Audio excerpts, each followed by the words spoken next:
everyone. Welcome back to PHAMCAST.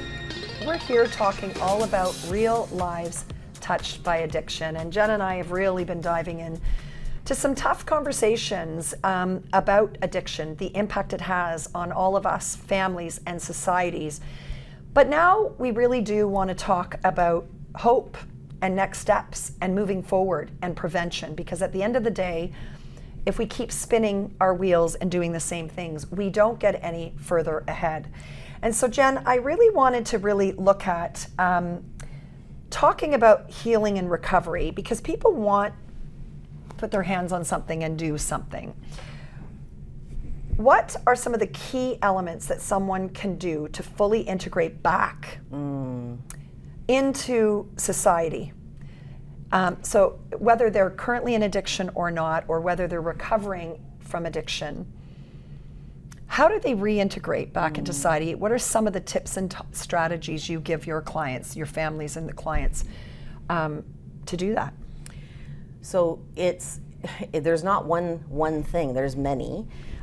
For family members, it's getting help for themselves to manage their own emotional triggers, learning new tools to regulate their central nervous system, healing their wounds that are triggered by their loved ones, because that's part of the integration process. And that's what I believe has been missing as far as recovery goes. Family members are the cornerstone of recovery. Yes. If we empower families with real tools, with resources to help them see a new way, reprogram their own pathways within their minds, their belief systems, and the way they've been known to do things, that's part of the integration process. I've done it myself, I've witnessed it myself, where my son would come home from treatment and we would be triggering him.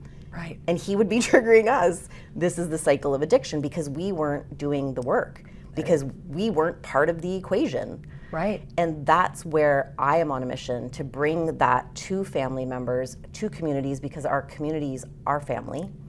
We have to start acting like families and working together to solve this issue. So integration is everybody's responsibility as far as I'm concerned. Yes. And then for our loved ones in addiction, it's about community. And this goes for families and everybody, but we need community structure. We need safe community supportive spaces, whether they're small, whether they're larger, easy accessibility, whether it's online, in person, giving people the space that they need in safe environments after treatment has concluded. So whether it's a 60-day, 90-day, if it's a treatment center, some people aren't even going to treatment center, and that's okay. One size doesn't fit all.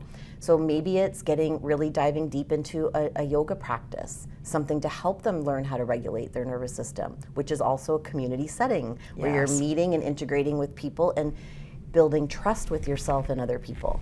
And listening to your body, and hearing and listening and validating and honoring your body in a different and new way through breath work, which I know you're highly trained in, and it's powerful and it's free to all of us. It's available to us everywhere we go. Exactly. And people just take it for granted because we think it's just your breath. It's a game our life changer. Force. It is indeed. Yeah. It is indeed. And yoga, I used to say when I learned so much on the four corners of my mat. Yes. It was my safe space. I cried there, I mourned there, I laughed there, I re-experienced myself there. And I'm not just an advocate for yoga. There's so many tools, but we can take things from all these different places and learn about ourselves, and then be able to share them. When we have the ability through our lived experience to share with others what worked for us. Yes. It's not about telling somebody what to do, it's sharing what worked for me and offering, maybe you want to give it a try. Exactly. And I think that's really important. I mean, there's a role for, of course, addiction specialists and psychologists and all of those people at the table, for sure. You said something really important and powerful to me. The missing piece are the families in addiction, because they can contribute to it, and they can also contribute to healing, but they also deserve to heal too. And what I love about what you're saying, Jen, is that you're welcoming everyone to join the table, that there's not one way Yes. or the only way, or the right way. Yes. I mean, talk about putting more stress and shame on people because I didn't do it the right way. I mean, I hear these words, I heard them on my tables. I've done a lot of work with people in active addiction. I've done work on the detox floor at the Donwood Institute years ago. I've seen the pain that this brings mentally, physically, emotionally, spiritually, and otherwise. And so there isn't just a right way. And so giving all these tools, but layering that in, as you're saying, with community is really important. I wanted to bring this stat in, because I think it's relevant and it speaks to what we're talking about. 60 to 70% of people who engaged in structured recovery programs maintain long-term abstinence. That was in 2023. But this one really stood out. Peer mentorship and community involvement, not isolation, can reduce relapse by 50%. Now, this is actually an older stat, so I don't even know if this is actually up to date. Integrative approaches address mental health and social determinants outperform interventions solely focused on abstinence. It is critically important to stock the Real Lives Touched by Addiction toolbox. Yes. With all kinds of tools. You mentioned yoga, you talked about peer support groups, you going for a walk in nature and doing breath work in nature, seeing a massage therapist. Like, there are many, many, many, many ways, but the stats show that in isolation alone and putting people aside and shaming them for it and not allowing them or giving them platform to heal only keeps them stuck, and they relapse or reoffend. Right. And hurt people. Or we could take the lens and put a different pair of glasses on that says, well, hang on, what if someone's turning their mess into a message? What if they're doing the work and now they're giving back? So this is where I wanted to talk about the giving back piece to recovery and prevention. And prevention. Because I know, and I was raised this way, both of my parents taught me, you reap what you sow, and when you give, you get so much back in return. That is a critical piece of recovery, is it not? 100%. And we've witnessed it. Yeah. We have a good friend who is living it and actually giving back through their work so that someone else doesn't have to suffer like he did. You have examples of that, but the person has to be ready, and you've got a powerful story to share, Jen. Yes, and the person has to be ready, and it's all in perfect timing. Yes. Right? It's all in perfect timing, and that's where we all get into this. We want to fix, we want to force, we want to make it happen. In a time frame, in a certain And that's part of the surrendering process and the acceptance of what is. Being able to meet people where they are, and that's part of it. As a community, we have to be able to meet people where they are without trying to make them do anything. Right. But actually just start to have a conversation. You know, what would you be interested in trying if you thought it could help, right? It's like getting their feedback. Yes. Like, these are human beings, right. And yet we just think we don't This is what you have to do. recognize it. This is what you have to do, and we all have something that is in alignment and things that aren't. Of course. And the other piece of this is sometimes, you know, your loved one or somebody will say, yes, I want to change. I want to go to detox. I want to go to treatment. And then they back off, they don't go, or they go and then they leave. Like, these are all the moving pieces that are happening in Real Lives Touched by Addiction. And recognizing that ambivalence is normal. Ambivalence is part of change. Change is a process. Yes. It is not a quick fix. So, like, I waffle every day. I want to eat healthy and then I have a cookie. It's right. like, right. Right? So we're all experiencing these things. All of us are experiencing things in different degrees. So a powerful story is a client of mine just told me this week. Her son struggles with concurrent disorders and addiction. He lives on his own, and apparently, like, she's been trying to get through to him. She's like, I've been trying to get through to him. And she said, but guess what happened? And she says, I said, what? And she said, he ordered a pizza, and the pizza delivery guy came, and he stood at the door, and apparently this guy's delivered pizza multiple times, and he said to my son, I used to be in active addiction, and now I'm serving you pizza. And he's like, you can change too. Powerful. And the son came over to the mom's house and told this story. What did that do? That pizza delivery guy shared his lived experience from a place of wisdom and a relatability to somebody who is hurting and struggling, isolated and alone, and actually ignited the light of hope. Yep. Powerful. That's how simple it is. And free. And free. And we think as individuals, well, I can't do anything. Who am I? I can't do anything. The power of community and connection. Humans need connection. Whether they're struggling or they're not, we are all wired to be connected. And that, even without words, and clearly that pizza delivery guy was watching and seeing and recognizing similar things in probably what he was going through, and found the way to say it, and what a lifeline or lifeboat he was putting out to that person. What if you could be that change? What if you didn't have to walk by disgusted by what you see? Obviously, always keeping safety in mind.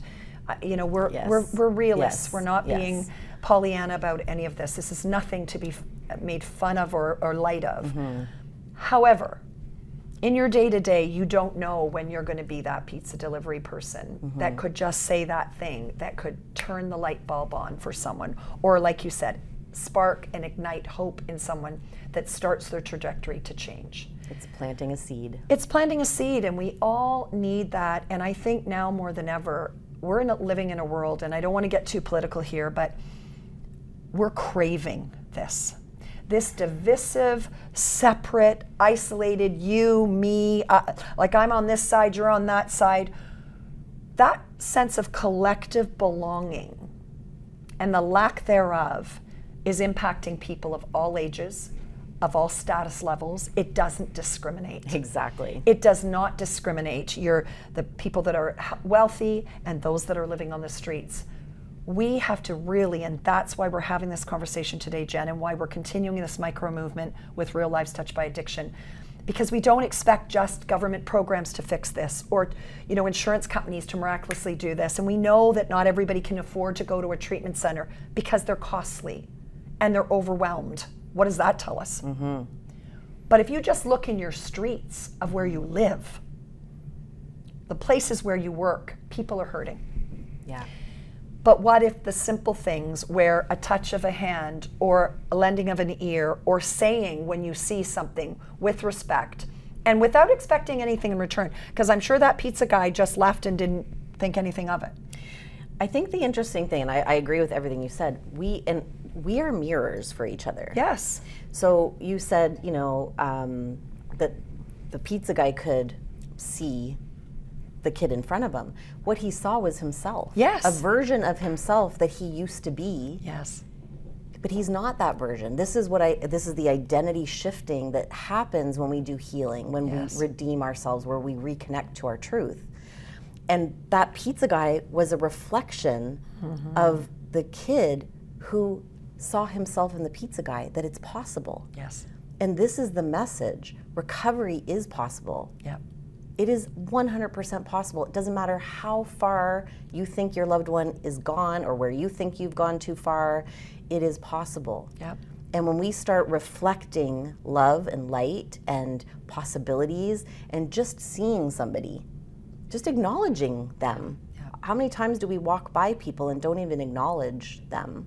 And that is, again, fear, acceptance, all those things that are kind of meshed in. But we are all living examples for each other, and it's a call to be a love and light of reflection back to that person. Absolutely. And we can do that in society and in community, and that's what this FAM movement's about, and why I'm really excited. I want to shift gears before we run out of time here, because we want to talk about what's coming up in FAM 2026, year 4. Growing in leaps and bounds. We now have over 77 healthcare professionals contributing, and thanks to your leadership, Jen, you're taking this micro movement into the Belleville area. Tell everybody what you've been doing there, who you've met with, and what we're hoping to do in, not just in February in Preventative Health Month, but moving forward, but certainly as part of the celebration of FAM this year in your community. Yes, so Belleville last year had to State of an emergency. State of emergency. Sorry, my words got jumbled there. State of emergency in Belleville. It's still in a state of emergency. They had 32 overdoses in a 48-hour period, and they're still struggling. So I have gone and spoken to the city councilors and committees, and I'm just put in a proclamation for them to proclaim PHAM, Preventative Health Awareness Month and Movement, as supported by Belleville, as well as the Real Lives Touched by Addiction event, because my call to action to Belleville city councilors and council is, again, we need everybody to be part of the solution. Yes. So my goal and our goal is to bring all the different service providers, police, paramedics, firefighters, everybody that's impacted, doctors. I want everybody under one roof to show that we can change the narrative. We can rewrite this story. Yes. We can become the leaders in this solution to help the individuals that are impacted by addiction and every single person that is impacted. Absolutely. The ripple effect. Because what I've learned is addiction was not just my son's issue. It was my issue. Yeah. It was my family's issue. It was society's issue. It was the systems around us and the conditioning. Yeah. So it's also all of those people's problem, and we have to be part of the solution. Everybody has to come to the table, and we have to do it together, which is PHAM. It is not doing this, living in silos and working in silos. It's about bringing everybody together. Breaking those silos down. Collaboration, Absolutely. Communication, connection. And community. And community. And that leads to change. There's a lot of C's there. And that is what this is about. It's really, because I often get asked in the last 3 years, well, who are you to think you could change the legacy of healthcare? Well, who am I not to? And I don't say that from a place of arrogance, because what I knew I was about to do was take the first step, but that it would have a ripple effect and community would join. Like I just said, now 77 and climbing healthcare professionals, FAM partners, businesses that want to help, sponsors, because this is a non-funded movement. Let me be clear. Yeah. This is a grassroots, non-funded movement, and we couldn't be doing what we're doing, and every year we require more because it gets bigger and bigger. And if we want that impact to be there, we need help to do that. And thanks to FAM sponsors, I'm going to name a couple of them because they've been amazing, like Amica and Pfizer Electric and Lee Goncher and Associates and Tonin, and things keep happening. Every penny helps us reach more people, impact more lives, and be part of the solution we want to see happen. Real Lives Touched by Addiction is one focus day in the entire month of February but FAM all year long, the movement continues to happen. And what I'm so proud to watch and feel so honored and want to thank you, because by you doing what you're doing in your community, Jen, there's now community, for example, in Ottawa. This February, we're launching from our nation's capital. And one of our latest ambassadors, her name is Renee, is going to be hosting a launch event with me there. And Guelph's now involved, and Exeter is involved, and it's starting to spread because I started something, but others saw the mirror and said, I'm in. And then this big umbrella of FAM has created micro movements under it. This happens to be one of the micro movements, Real Lives Touched by Addiction. But we're doing stuff on men's health and seniors' health and healthy mom and baby and cancer prevention. I can go on and on. But you too are part of the family, and you too can be part of the solution. And Jen, that's what's so exciting about what we get to do in this movement. And how excited are you for year 4? Pumped. Right? So pumped. And you know what's interesting? We've had, and I'm going to be totally raw and real here. We've had many conversations offline, like not like this, tears, because you feel like your head's hitting up against the wall and there's resistance. And what is, should we bother doing this? Like, nobody's listening. And that's what community does. When you're low, you help and reach a hand over to lift someone else up. And you've done the same for me. And all these ambassadors, that's what breaking down the silos. And this is what I love about what you said about bringing the paramedics and the police officers and the city council and the local community involved. Because we learn and grow from one another. We learn from each other. And we don't, so I've been boots on the ground, walking to all these different service providers to say, we want you to be part of this day. And what I'm seeing is burnout, powerlessness. It's not going to change, like helplessness. this is because we are in silos and we are feeling the weight of it and feeling like it's impossible. Nothing is impossible. If we do it together. Possible. One person, we link arms and we do it together. We can accomplish, we can make change, and that's what FAM is, and that's why I'm so honored to be part of this movement of change. So stay tuned, because we're going to be releasing all the details for the upcoming events for FAM 2026. Certainly there's more to come with Real Lives Touched by Addiction. This is a call to action, and a really earnest one.